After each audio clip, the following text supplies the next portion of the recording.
but in the economic and military logic of a civilization under permanent pressure. The threat was not abstract. For more than 1,000 years before the Ming Dynasty began construction in earnest, the northern frontier of Chinese civilization had been contested by nomadic peoples, the Xiongnu, the Xianbei, the Jurchen, and finally the Mongols, whose cavalry-based warfare posed a structural problem that infantry-heavy Chinese armies were poorly designed to solve. Nomadic armies did not fight like Chinese armies. They did not hold territory. They did not maintain supply chains or garrison cities. They moved, struck, and withdrew. And the speed of that movement made conventional military response almost impossible. By the time a Chinese general could assemble and march a force to the site of a raid, the raiders were gone. The wall, in its original conception, was not designed to stop an army. It was designed to slow one down long enough for a Chinese force to arrive. It was, in essence, an early warning system made of stone. The logic was sound. The execution was something else entirely. The first major walls were built under the Qin dynasty, around 221 BC, not from a single plan, but by connecting and extending existing regional walls that had been built independently by warring states for centuries. The result was a patchwork system, inconsistent in height, inconsistent in material, and inconsistent in the garrison strength that defended it. Soldiers stationed along its length were not a coherent fighting force. They were, in many cases, conscripted farmers serving out mandatory military terms in conditions that city. Daily life began to break down. Markets closed. Shops were abandoned. Streets that were once full of noise became silent. Bodies were left in homes and on roads because there were not enough people left to bury them. Graveyards filled quickly, and mass graves were dug to handle the growing number of dead. Religion played a powerful role during this time. Many people believed the plague was a punishment for sins. They prayed constantly, hoping God would save them.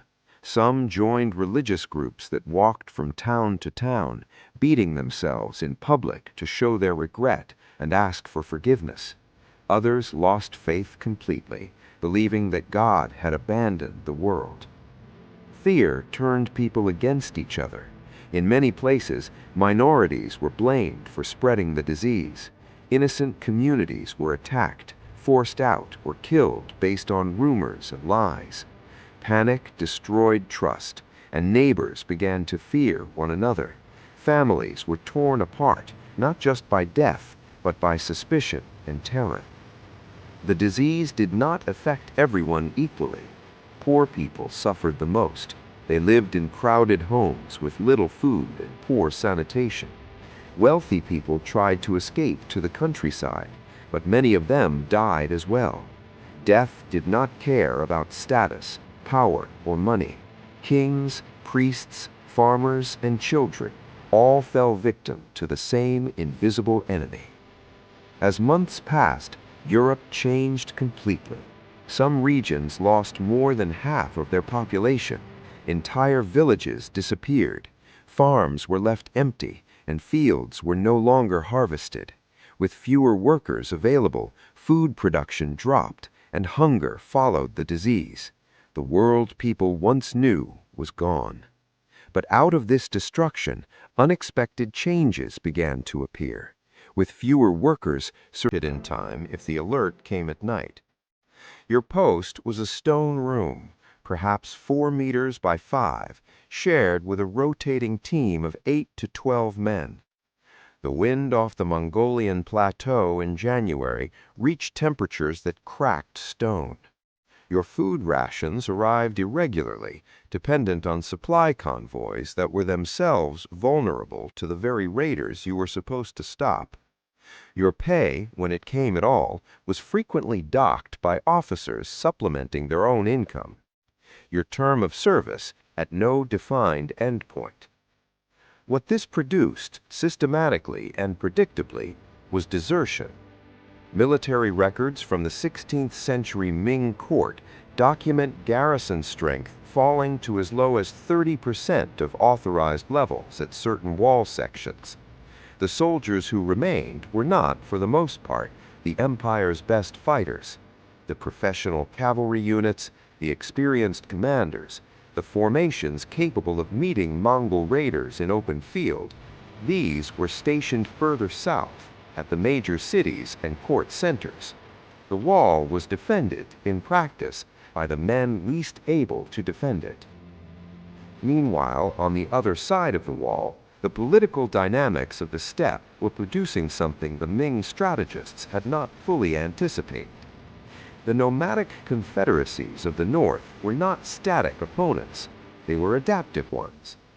Altan Khan, who led the Tumed Mongols in the mid-16th century, did not approach the wall as a barrier to be overcome. He approached it as a negotiating tool. Raid the border, demonstrate that the wall could not protect the northern settlements, and leverage that proof into trade concessions from the Ming court.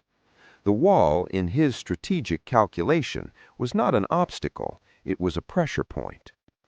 There is a moment in Ming administrative history that receives very little attention outside specialist scholarship, but which illuminates the wall's failure more precisely than any military defeat. In 1571, after decades of raids, the Ming court agreed to a formal trade agreement with Altan Khan, opening border markets, recognizing his political authority, and effectively conceding the diplomatic status the Mongols had been demanding through force for over a century. The raids stopped almost immediately, not because the wall had been strengthened, not because the garrison had been reformed, but because the underlying economic dispute that had driven the conflict had finally been addressed through negotiation. The question this raises is uncomfortable, and the Ming court certainly did not ask it openly. If the conflict could be resolved through trade agreements, what had the wall actually been defending against? Examined carefully, the answer is not the nomadic threat itself, it is the Ming court's political unwillingness to engage with that threat on economic terms. The wall was not a military solution to a military problem. It was a political solution to a political problem, a monument that allowed the imperial court to demonstrate strength and sovereignty to its own population without conceding the border trade that nomadic peoples were, at root, demanding. The Great Wall stands today as a UNESCO World Heritage Site, a symbol of Chinese civilization recognized across every culture on Earth. There is a persistent myth, still repeated in classrooms across dozens of countries, that it is visible from space. It is not.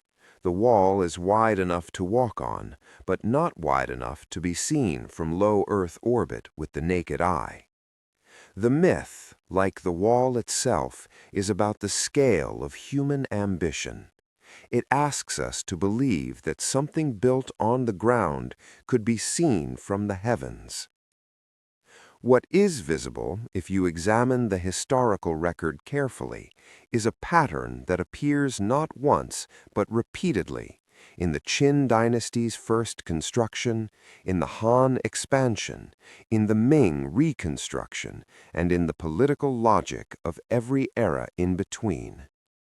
Societies under pressure from forces they cannot easily control have a recurring tendency to build structures that produce the feeling of security rather than security itself.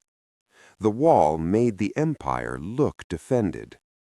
In the moments that mattered most, Tumu in 1449, the Altan Khan raids of the 1540s, the Manchu breach of 1644, it was the political and economic failures behind the wall, not the wall's physical weaknesses, that determined what happened.